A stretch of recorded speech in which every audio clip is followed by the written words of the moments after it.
Before we get into the video, could everyone please subscribe to my Endless Diary Tales channel? Thank you so much. 4 years I showed up early, fixed other people's messes, and made sure our biggest account stayed happy. But when I finally asked for a raise, they acted like it was a joke. That moment flipped the switch. I walked out without giving notice, and the next morning everything changed. Hello. Thank you for your continuous support. This means a lot to us. If you enjoy the stories we share, kindly subscribe to this channel. It would be great if you could leave a comment on which city you are watching from. We might just give you a shout out in our next story. Today's special shout out goes to Johnson Veltman from Ohio. We are glad you enjoy our stories. Now let's dive into the details of today's story. For years, I told myself it would all even out in the end. That if I just kept showing up, kept my head down, and did the work nobody else wanted to touch, someone would eventually notice. Not the surface-level appreciation, like "you're a lifesaver," Slack messages, or the lukewarm applause in staff meetings, but real recognition. The kind that showed up on paper, the kind that shifted numbers on a paycheck. But months turned into years, and the more I gave, the more invisible I became. People got promoted off my ideas, took credit for my cleanup jobs, and smiled while doing it. I started wondering if maybe I was imagining things. Maybe I wasn't doing as much as I thought. Maybe I really was just support staff. That kind of gaslighting, quiet, collective, and unspoken, it sinks in like mold. You breathe it for so long you stop noticing the smell. I wasn't flashy. Never have been. I wasn't the one staying out late at networking mixers or charming clients with fake laughter over overpriced cocktails. I was the one fixing typos at midnight because someone didn't proofread. I was the one catching a missed compliance deadline with 48 hours to spare. I was the one who called a client on Christmas Eve, just to walk them through an emergency restructure when my own family had barely seen me all day.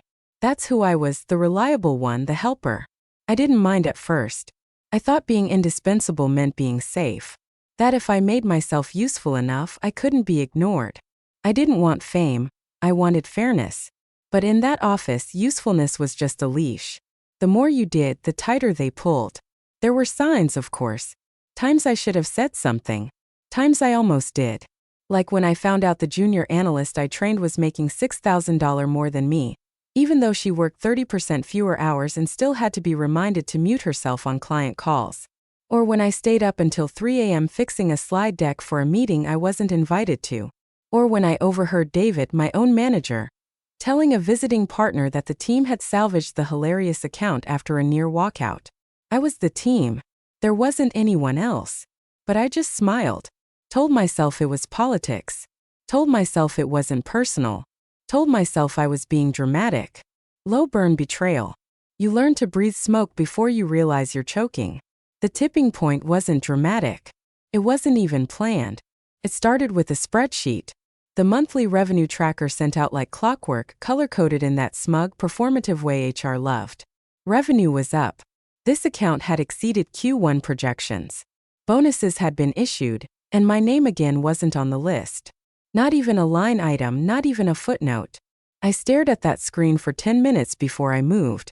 I could feel my pulse in my teeth. It wasn't just about money anymore.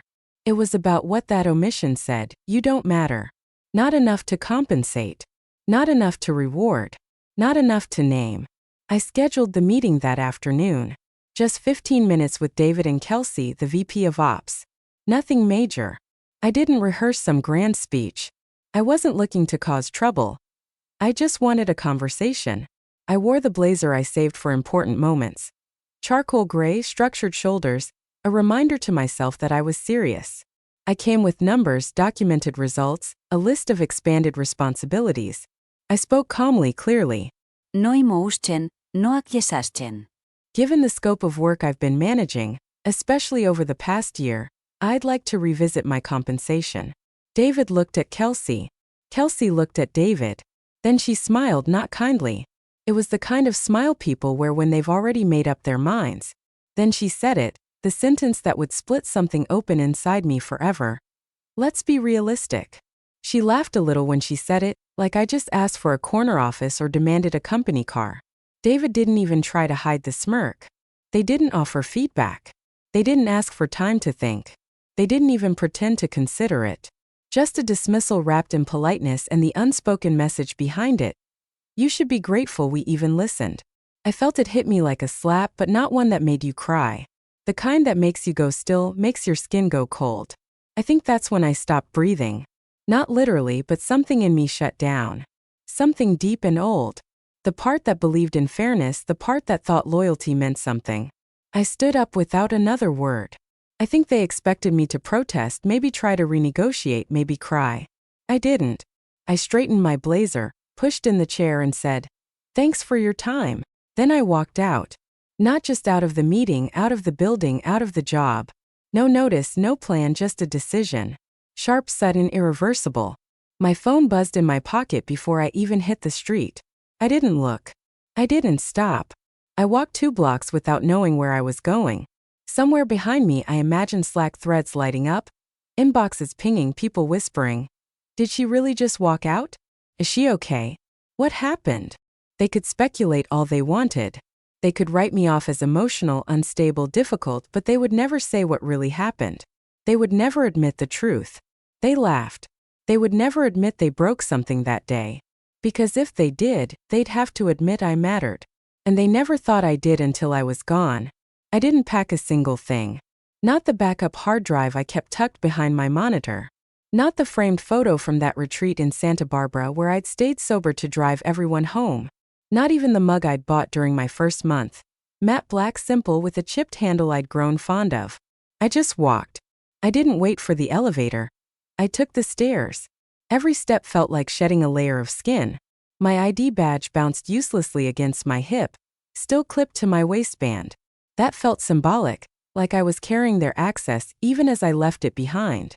I didn't cry in the Uber. I thought I might, thought the adrenaline would crash and leave me in a heap of regret and confusion, but it didn't. I sat with my hands flat on my thighs, breathing through the numbness that had crept into my limbs. The driver didn't speak, just glanced at me once in the mirror, then adjusted the radio to something soft and wordless. I was grateful for that. My phone buzzed 5 times between 5th Avenue and my street, Slack messages, emails, 2 missed calls. I didn't look. I stared out the window like I was watching someone else's life pass by.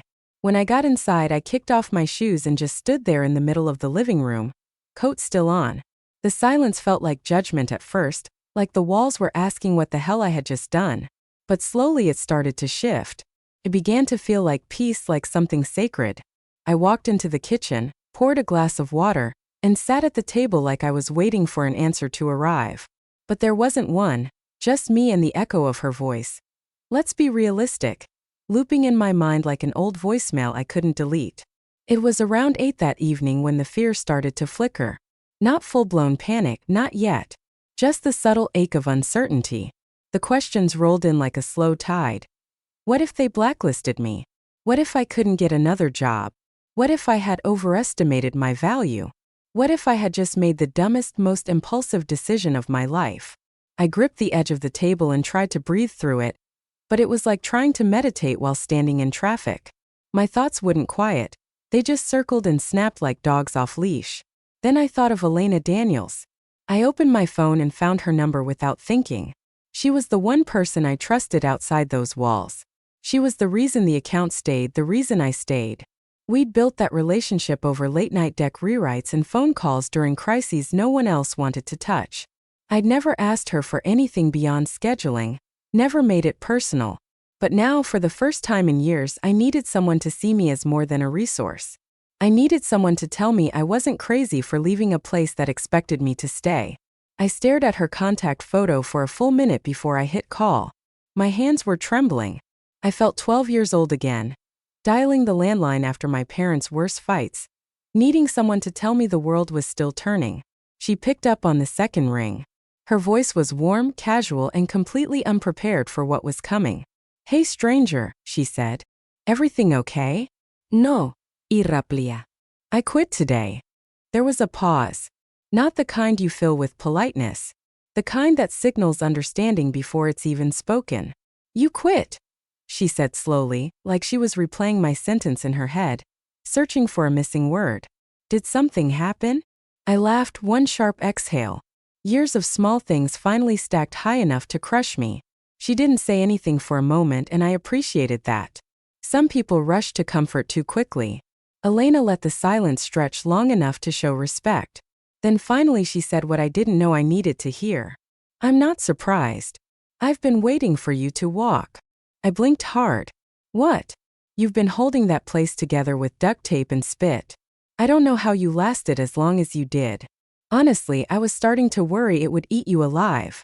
I don't remember crying, but I felt the tightness break in my throat like ice cracking under a boot. She wasn't coddling me. She wasn't pitying me. She was naming it. The invisible labor, the sacrifice, the erosion of self. She saw it all, and she hadn't even worked there. I'm not calling to pitch you, I said quietly. I just needed to tell someone who would understand. I do, she said. And I'll tell you this. If you're building something, anything, I want to be part of it. I don't care what it looks like. If it's got your fingerprints on it, I trust it. That was when I knew, not hoped, not wished, knew I wasn't lost. I wasn't flailing. I was free. For the first time in years, I wasn't operating under someone else's limitations. I could build something that reflected who I actually was, not just who they told me to be. That night, I sat at my kitchen table and outlined the skeleton of a company. I didn't even name it yet. That would come later. I just mapped out what I knew: executive communication, strategic crisis handling, internal restructuring, all the things I'd done in secret under their name, now finally under mine. At 8:17 the next morning, a message lit up my phone. Elena Daniels, got time for coffee today? I'm downtown.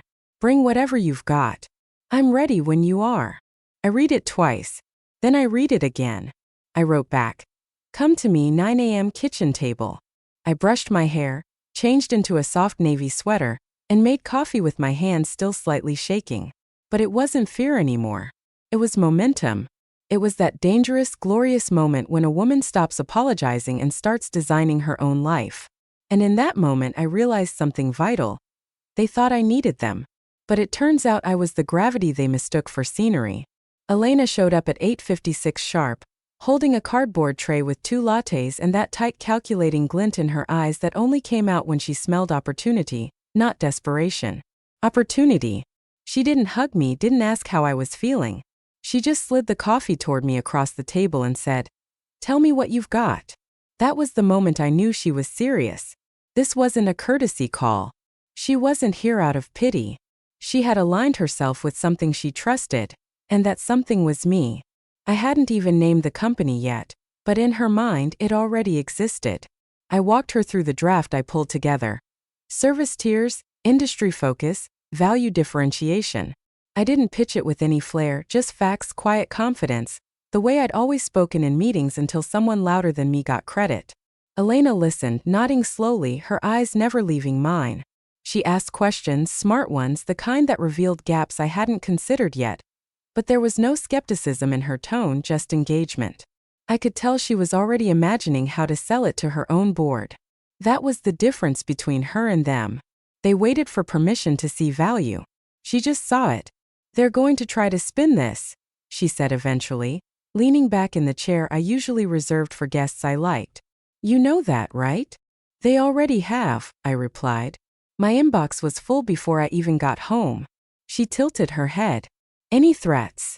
No, just condescension. They think I'll regret it. She smiled, not kindly. They're terrified.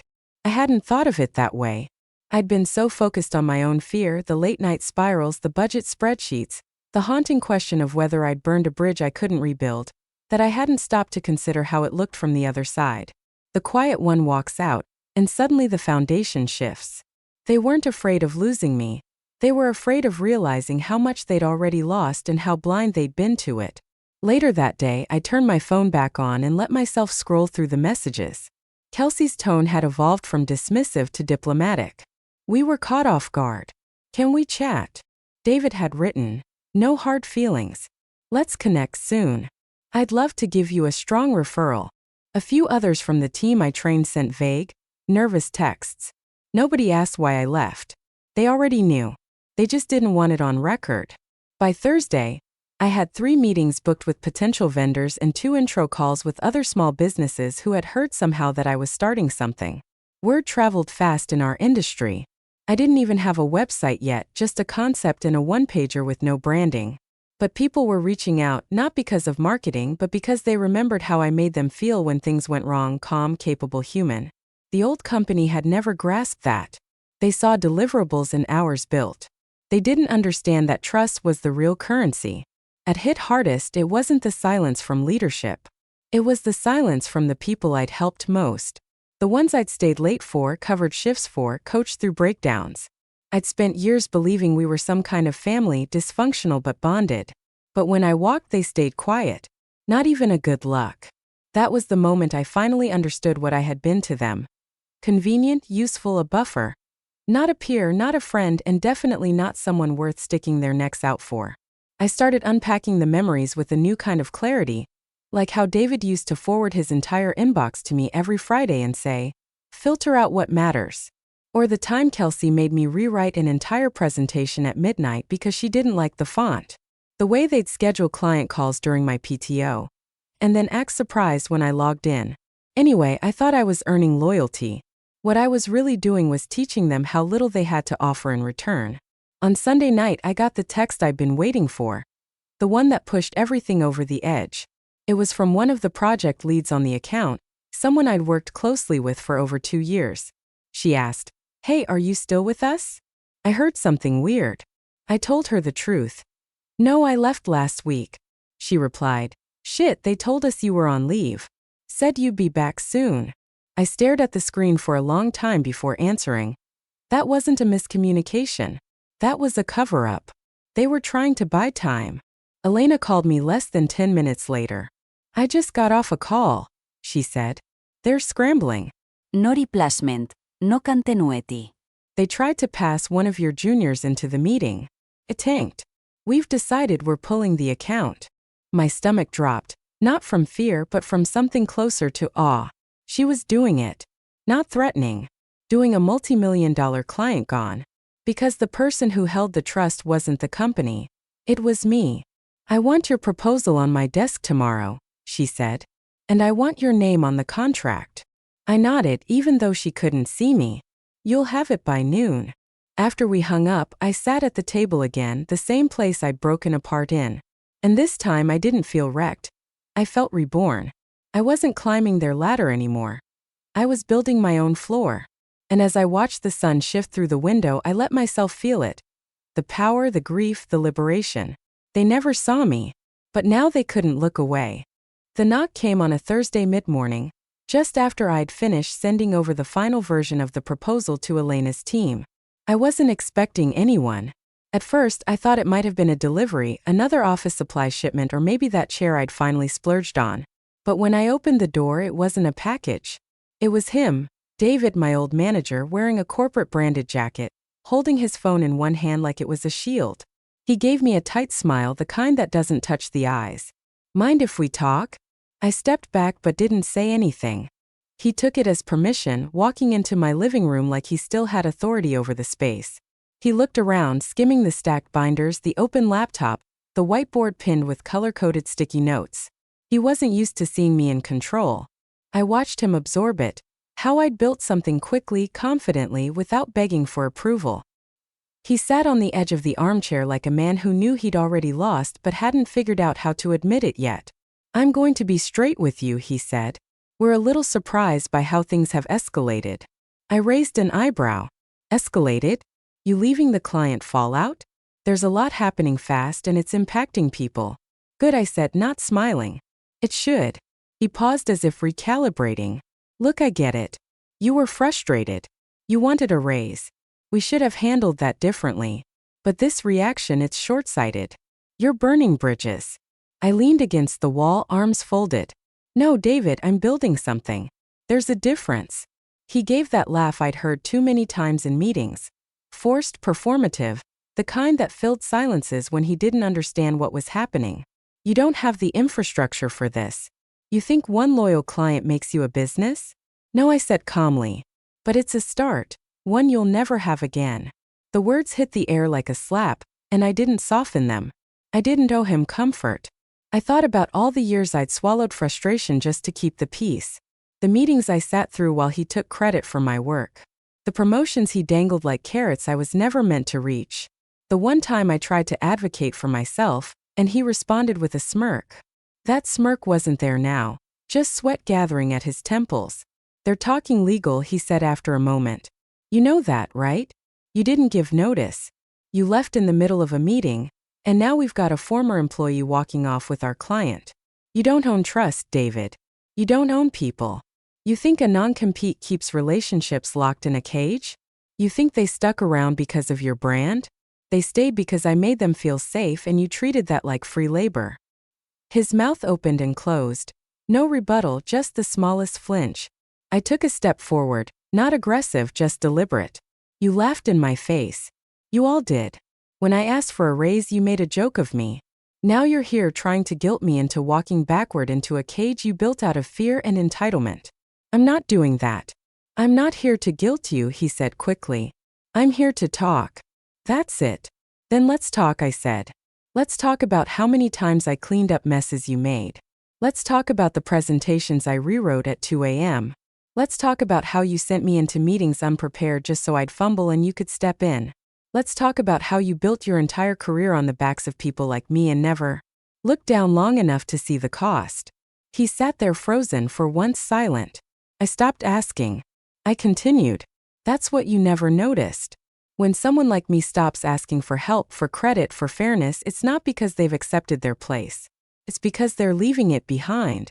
He stood flustered now. We can still fix this. I'm not the enemy. You're not the enemy, I agreed. But you're a mirror and I've seen enough. He hesitated at the door. You're going to realize this was a mistake. No, I said. I realized staying was. When the door clicked shut behind him, I didn't cry. I didn't shake. I just stood there, staring at the spot he'd occupied and felt the weight of years evaporate off my shoulders. That conversation had lived in my throat for a long time. A half-formed, swallowed, rewritten in drafts I never dared speak aloud. And now it was out. Not screamed, not dramatized, just spoken like truth should be. Later that afternoon, Elena texted. Contract signed, official as of noon. I stared at those words for a full minute before replying. A quiet joy bloomed in my chest, not loud or ecstatic, but full like light pouring through a cracked ceiling you'd stopped believing in. This was mine. Built from pain, yes, but also from skill, from grace, from the steady, relentless resilience they never bothered to measure. They noticed when I left, not because they missed me, but because everything they'd ignored became impossible to cover once I was gone. I wasn't a ghost anymore. I was the storm that followed silence. And now that I'd found my voice, I had no intention of quieting it again. The contract sat on my desk like a declaration signed, sealed, legal. Elena's signature right below mine, followed by the new company name, the one I'd printed in bold, simple lettering that somehow felt louder than shouting. I read it 3 times, not because I doubted it, but because some part of me couldn't believe it was real. After everything, the dismissals, the erasure, the years of unpaid overtime and tight smiles, I had something no one could strip away. Ownership, autonomy. I didn't need a raise anymore. I wrote my own checks now. I poured coffee into a new mug. Not the chipped one from the office, but a clean slate purchased just for today. The kitchen smelled like morning and freedom. I moved slower now, not because I was tired, but because I wasn't rushing for anyone else's deadlines. For the first time in years, my schedule wasn't owned by people who underestimated me. I sat at the table and watched the sun crawl across the wall like it had all the time in the world. And I finally believed. So did I. Over the next few weeks, the inquiries rolled in quietly, like whispers passed between doors. Heard you're independent now. Would love to chat. I've got a project we should talk about. What you did with. I need that. I didn't advertise. I didn't post on LinkedIn. I didn't have to. Word traveled, and it came with curiosity, with respect. I wasn't the invisible assistant. I was the architect, the one who got things done without a parade. People were starting to understand how rare that actually was. I hired a part-time assistant, someone smart, kind, grounded. Someone who reminded me of me a few years back, before I'd learned to swallow my own worth. I paid her well, gave her Fridays off without asking. When she asked why, I just said, because that's how it should have been for me. She didn't need more explanation than that, and I didn't need to defend my choices anymore. Every policy I made was a quiet rebellion against how things had been. Every invoice sent under my name was a page torn from the rulebook they once beat me with. Then came the email from HR, not mine, theirs. The old firm sent a bland, careful message asking if I'd be open to a conversation regarding transition logistics. I didn't respond. There was nothing left to transition. I wasn't theirs. They could chase shadows if they wanted to. I had no obligation to light their way. A week later, someone forwarded me a screenshot from a private Slack channel. Panic, confusion. 2 more clients walking. The company scrambling to reassign accounts they never learned to manage. No one said my name, but I saw it between every line. How did we not see her go? The truth was, I'd been gone long before I left. I just hadn't moved my body yet. One night I drove past the old building just to see it, just to test whether it still held power over me. The lights were still on in the corner suite, David's office. I parked across the street and watched it for a while, my engine ticking in the quiet. I wondered if he was still staying late, trying to fix a sinking ship with the same charm and arrogance that got him promoted in the first place. I wondered if Kelsey had started giving out bonuses to people who actually earned them, or if they were still handed out like favors at a party. I didn't feel anger anymore, just distance, like remembering a language I no longer spoke. Before I drove off, I looked down at my passenger seat. A manila folder sat there. Copies of my first 5 contracts signed and paid. Proof not just of money but of belief. These clients weren't with me because of paperwork. They were with me because I had shown up when it counted, because I didn't speak in jargon or hide behind strategy decks. I spoke plainly. I followed through. That had always been my edge, they just never noticed. Back home, I opened the drawer where I'd stuffed my old ID badge and company key card. For months I couldn't bring myself to throw them out. Part of me held on to them like warm metals. But that night, I took them to the sink and ran water over them. I let the plastic warp, let the logo fade. Then I tossed them into the trash with the calm finality of someone who no longer needed to prove anything to the people who had laughed in her face. I didn't become a different person. I didn't reinvent myself overnight. But I stopped shrinking. I stopped explaining. Waiting for someone to invite me to a table I had built with my own hands. And when people asked how it happened, how I left, how I started, how I took a client that large without flinching, I just smiled and said they thought I was asking for a raise. I was asking to be seen. Never again will I lower my voice to be allowed in a room. Never again will I wait for permission to rise. I am not theirs, I never was.